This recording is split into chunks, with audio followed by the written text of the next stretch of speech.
Welcome to HorrorBabble. Our Forgotten Weird Tales series continues this week with a rarity by the American author Dana Carroll. Little, if anything, is known about Carroll. In fact, today's tale may be the only title ever published under the name of Dana Carroll. The only mention of Carroll online is with regards to this tale, and how the writer may or may not have borrowed rather significantly from Frank Belknap-Long's The Sea Thing in penning the story. And so, as described by Weird Tales back in July of 1937 as a tale of the sea and the thing called Elaine Gervais that came aboard the Jolly Waterman, this is The Ocean Ogre. We hope you enjoy it.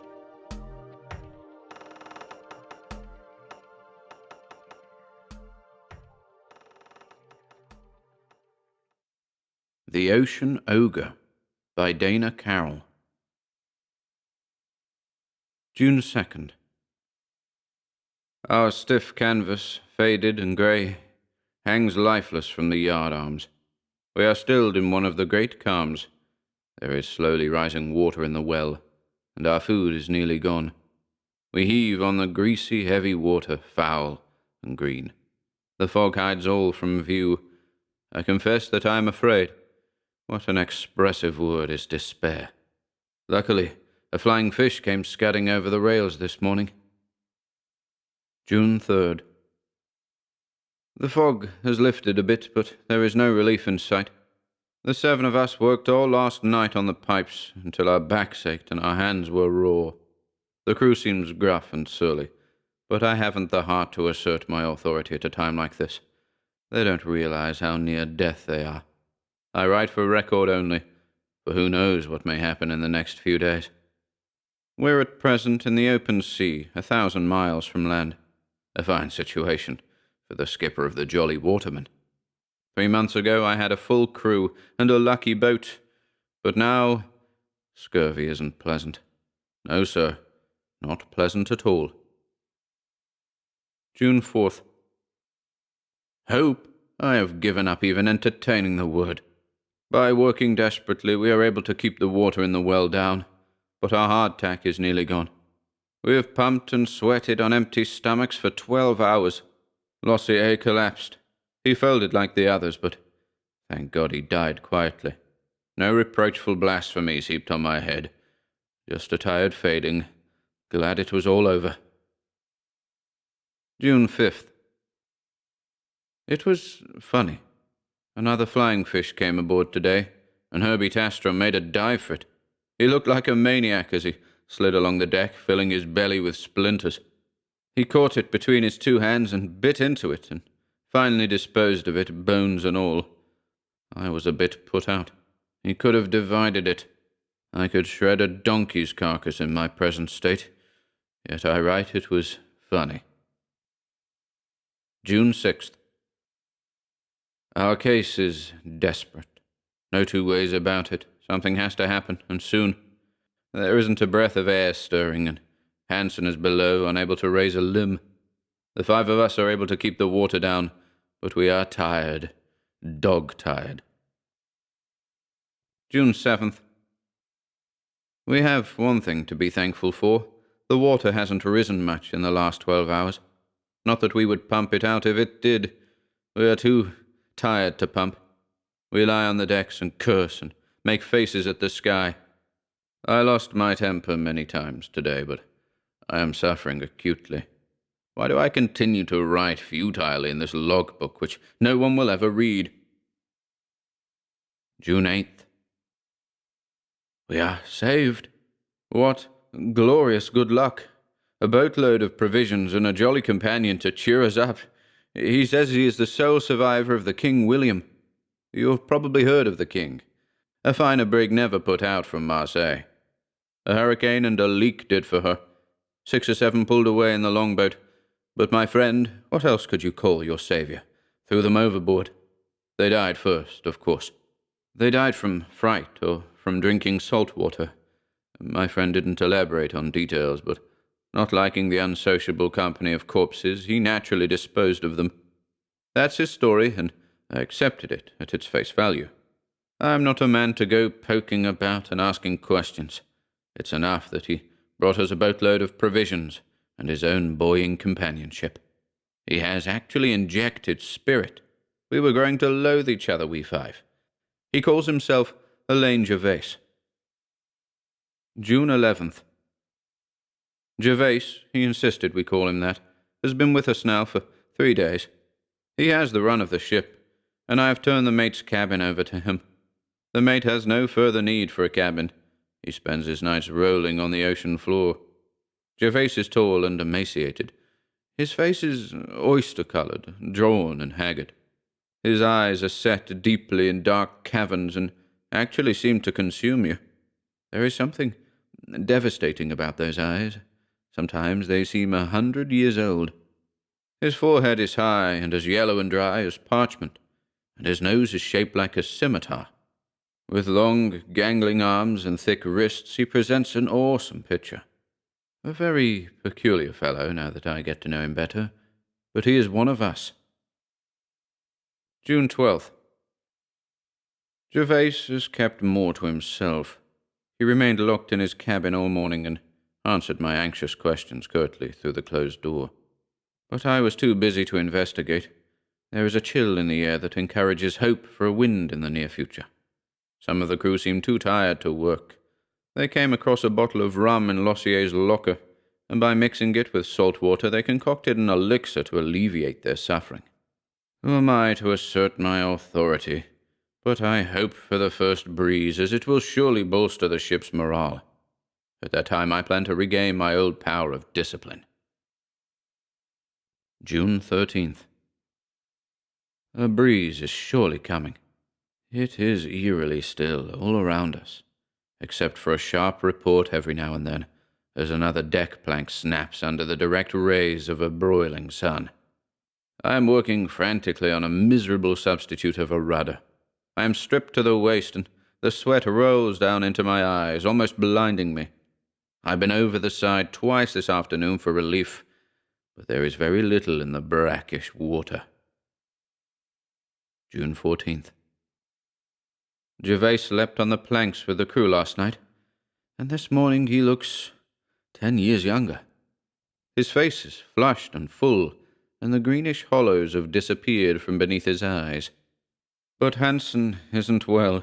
He complains of pains in his chest, and once or twice he spat a mixture of blood and rum. His big face seems sandpapered by age, and he is abnormally pale. June 15th. No breeze. Hansen is surely stricken. Death hovers over him like an impatient doorman. He lies in his cabin and groans, and I can do nothing for him. His pallor is genuinely alarming. Even his lips are bloodless. He complains of his nose and noises in his ears. And Gervais has shown his first glints of ill nature. His eyes smoulder when he speaks, and for the first time I discern a hard cruelty in the man. He has an alarming personality. June 16th. Hansen died this morning. A horrible, racking death. It seemed as though he wanted to tell us something. I laid my ear on his broken, watery lips, but was unable to make out anything intelligible from his forced moaning. Gervais actually gloated over his death. What can it mean? Why such a metamorphosis in the man we befriended? He owes everything to our generosity. Human beings are utterly despicable, and I have lost faith in them. He gloats over the misfortunes of others. He actually smiled as we dropped poor Hansen into the sea. Imagine it. June 17th. There is still no wind. There is something unnatural about this floating hulk. Even the cook has noticed it. "It ain't natural," he said, "for a ship to smell like this. And that Gervais fellow's cabin, phew, it not only stunk, but—" I clouted him behind the ear. "You're a fool," I shouted. "He's all right." You have a feeling that he knows more than 10 ordinary men whenever he opens his mouth to tell one of his amazing yarns. And that tale of the French fleet he told yesterday was so real, so vivid. But it set me to thinking. I must confess the smell of Gervais's cabin did horrify me. I entered it while Gervais was on deck, and the stench nearly laid me out. The place smelt like a charnel house. The odor of decaying shellfish mingled with a peculiarly offensive and acrid smell that in some way suggested newly shed blood. Tonight I shall finish the rum. Oh, I will get gloriously drunk. But what does it matter? June 18th. Gervais has grown currish and cynical. He has assumed the authority to curse my men, and refuses to speak to me. This morning Harry Knudsen went below to lie down. He was as white as a squid's belly. All I could do was to perform a cursory examination. I told him to strip and examined his entire body. He was pitifully lean and bloodless. Something had bitten him in the chest. A round discoloration showed plainly on the center of his chest, and in the very middle were 2 sharp incisions from which blood and pus trickled ominously. I didn't like the looks of it, and told him so. Harry smiled grimly and turned over in his bunk. June 19th. Gervais seems to have appointed himself king of the ship. He does whatever he pleases. This morning he cut a strip of sail down and improvised a novel marquee for himself on the poop deck. All during the late afternoon he reclined under the canvas, smoking his briar and gazing reflectively out to sea. None of the men approached him. They want as little as possible to do with so temperamental a person. We were all occupied forward when we heard a triumphant shout from Gervais. He was jumping around under his marquee and pointing over the side. It was Hanson's body, floating face upward, not 10 feet from the ship. His nose was gone, and his cheekbones protruding through the wasted skin. The water was so still, he seemed to hang there, leering up at the ship. When we buried him yesterday, we sewed his body in canvas and weighted it. Evidently the stitching had loosened, and the suddenly released air-filled body had popped to the top like a cork. June 20th. An unaccountable incident occurred on deck today. I am obliged to believe that Gervais is insane.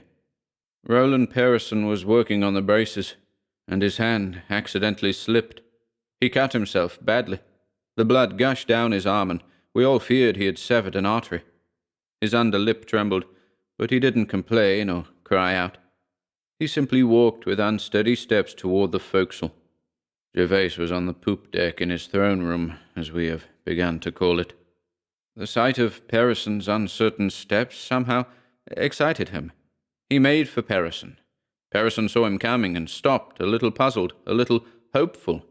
In a moment, Gervais had seized upon the injured arm. He gripped it forcefully and stuck it under his shirt. Gervais was sweating and acting like one possessed. I feared for Pearson. The situation was unhealthy.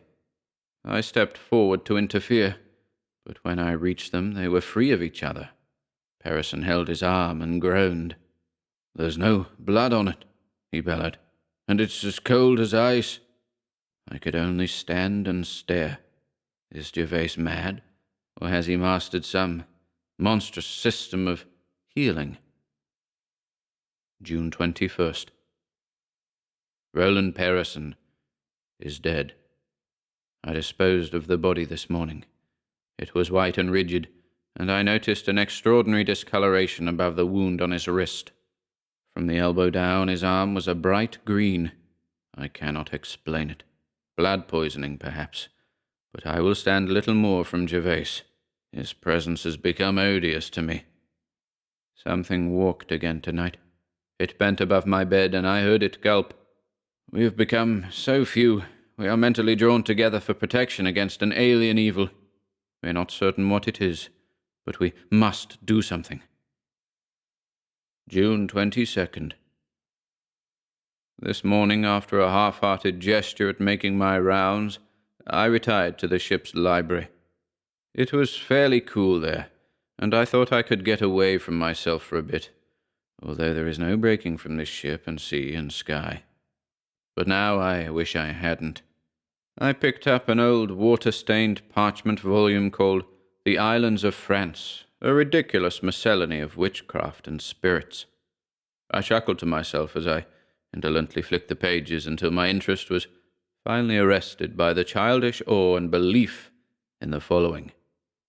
There lies a beautiful island called Gautier off the southwest tip of France. You may walk from heavy druid depths of the forest to the brilliant blue glare of the ocean, where the fishermen spread out their nets of bright blue cord to dry, and fisherwomen make out at low tide to gather mussels, sold in the shell for 2 cents a quart. If you ask them what is the next land, they reply, L'Amérique est là-bas. America is over there. They are a naive folk, few of them ever having been away from the island. They will gladly tell you about the old legends of the island, and what's more, believe them.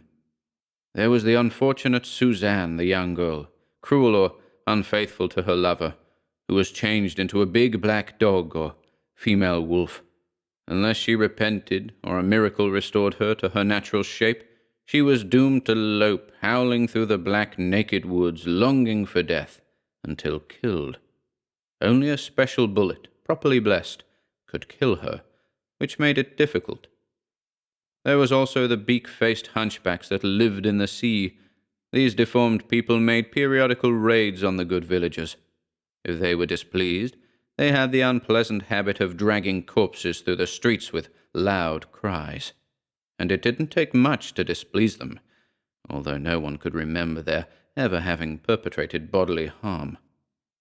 There were the slacks, or noisy drones.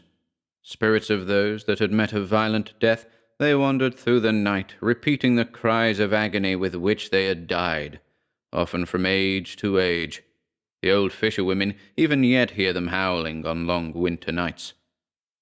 There were, and according to the belief of many still are, sorcerers and sorceresses. They are looked upon as outsiders, feared, hated, and never touched. It is a form of our ancient and respectable belief in witchcraft. If you meet one in your path, to avoid distraction, you must immediately make the sign of the cross, seize a piece of earth, and hold it above your head, because between 2 pieces of earth, the ground under your feet, and the piece held in a quivering hand above your head, no evil spirit can harm you. It is a dangerous sign on this island when those little corpse-dragging dwarfs ring a bell as they go along, for that means another death. A bad sign also if a church bell rings without any hand touching it. Those are still living who have seen the Dame Blanche, white ladies, howling in the night at church doors, seeking salvation and relief. Alain Gervais, the villagers relate, was swimming with other youths of his age in the Saint-Jacques basin. Of a frolicsome and adventurous nature, he swam some distance from shore. According to another youth who was making his way to Alain at all possible speed, he took what seemed an intentional surface dive, and did not appear again. Many hours were spent fruitlessly diving for his body. A few years later, one of the boys, now grown into a man, was stationed at the watch of a fishing boat, when he saw the rough caricature of a man diving and breaking for air a short distance from his craft. He insisted he recognized Gervais. A few lame conjectures followed on the ability of a man being enabled to live at the bottom of the sea. I remember flinging the book from me as if it were some abhorrent dead thing, and rising weakly, I made my way on deck with a troubled mind. June 23rd. I buttonholed Peter Bunce this morning forward of the lee scuppers. I told him in ragged, forceful exclamations just what I had read. He ponderously turned my story over in his numbed brain. His eyes rolled crazily, and his mouth sagged. His face turned yellow, but he caught himself with determination. "We must act at once," he said. June 24th. Our plans have been worked out. Peter and I are to bunk together tonight. We have my revolver and a razor-sharp, double-edged knife. Peter contends that the knife will be necessary. He insistently babbles of vampires and other blood-sucking demons. His obsession took an active form this noon. He jumped up and stepped around deftly, brandishing his knife in dark corners and lunging wildly in offensive alacrity, cutting an imaginary victim to bits. I smiled rather wanly. Finally, exhausted, he slumped down on a stool, his head between his hands.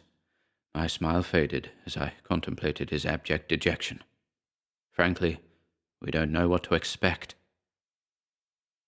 June 25th. It is over. Poor Peter is gone, but Gervase will trouble us no more.